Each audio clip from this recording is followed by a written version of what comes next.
ವಾಹನಗಳಿಗೆ ಸುಂಕ ಇರೋದಿಲ್ಲ. ಈ ಸಲ ಎಲ್ಲ ಸುಂಕ ವಸೂಲಿ ಮಾಡ್ತಾ ಇದ್ದಾರಲ್ಲ, ಎಲ್ಲ ವಾಹನಗಳು ಕೂಡ ಸುಂಕ ತಗೋಬಾರ್ದು ಅಂತ ಹೇಳಿದ್ದೀವಿ. 25/12ಕ್ಕೆ ಬ್ರಹ್ಮರಥೋತ್ಸವ ಗುರುವಾರ ನೆರವೇರುತ್ತೆ. ದೇವಸ್ಥಾನದ ಆಚೆ ಪ್ರಾರಂಗಣ ಒಂದು ಎಸ್ಟಿಮೇಟ್ ಎಲ್ಲ ಮಾಡೋಕ್ಕೆ ಹೇಳಿದ್ದೀವಿ. ಅದು ಎಸ್ಟಿಮೇಟು ಮುಂದಿನ ಸಭೆಯಲ್ಲಿ ಅದರ ಬಗ್ಗೆ ತೀರ್ಮಾನ ತಗೊಳ್ತೀವಿ.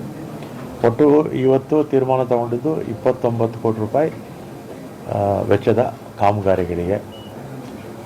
ಮತ್ತು ಅದು ಬಿಟ್ಟರೆ ಈಗ ಪ್ರತಿ ವರ್ಷ ಇಲ್ಲಿ ರಥೋತ್ಸವ ಆಗುತ್ತೆ. ಬ್ರಹ್ಮರಥೋತ್ಸವ 25/12ಕ್ಕೆ ಬ್ರಹ್ಮರಥೋತ್ಸವ ಗುರುವಾರ ನೆರವೇರುತ್ತೆ.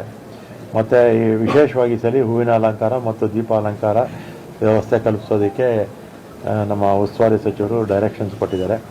ಮತ್ತು ಬಂದಂಥ ಭಕ್ತಾದಿಗಳಿಗೆ ಕುಡಿಯೋ ನೀರು ಮತ್ತು ಇದು ಕ್ಯೂ ವ್ಯವಸ್ಥೆ, ಪ್ರಸಾದದ ವ್ಯವಸ್ಥೆ, ತಾತ್ಕಾಲಿಕ ಶೌಚಾಲಯಗಳ ವ್ಯವಸ್ಥೆ ಬಗ್ಗೆ ಕ್ರಮ ತಗೊಳ್ಳೋದಕ್ಕೆ ಹೇಳಿದ್ದೀವಿ. ಮತ್ತು 25-26ನೇ ಸಾಲಿನ 1ನೇ ತಾರೀಕು ಕ್ಷೇತ್ರಕ್ಕೆ ಆಗಮಿಸಿರುವ ವಾಹನಗಳಿಗೆ ಸುಂಕ ಇರೋದಿಲ್ಲ. ಈ ಸಲ ಎಲ್ಲ ಸುಂಕ ವಸೂಲಿ ಮಾಡ್ತಾ ಇದ್ದಾರಲ್ಲ, ಎಲ್ಲ ವಾಹನಗಳು ಕೂಡ ಸುಂಕ ತಗೋಬಾರ್ದು ಅಂತ ಹೇಳಿದ್ದೀವಿ.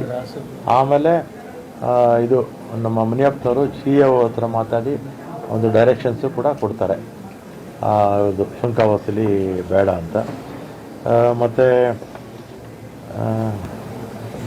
ಗರ್ಭಿಣಿ ಹಿರಿಯ ನಾಗರಿಕರಿಗೆ, ಆಮೇಲೆ ವಿಕಲಚೇತನರಿಗೆ, ಚಿಕ್ಕ ಮಕ್ಕಳನ್ನ ತೊಗೊಂಬಂದಿರ್ತಾರೆ, 1 ವರ್ಷದ ಇರ್ತಾರಲ್ಲ ಅವ್ರಿಗೆ, ಗರ್ಭಿಣಿ ತಾಯಂದಿರಿಗೆ ನೇರವಾಗಿ ದೇವಸ್ಥಾನಕ್ಕೆ ಹೋಗೋ ರೀತಿ ವ್ಯವಸ್ಥೆ ಕೂಡ ಮಾಡಿಕೊಂಡಿದ್ದಾರೆ.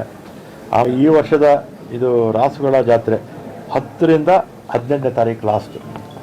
10ರಿಂದ 18 ಅಂದರೆ 9 ದಿನ ರಾಸುಗಳ ಒಂದು ಜಾತ್ರೆ.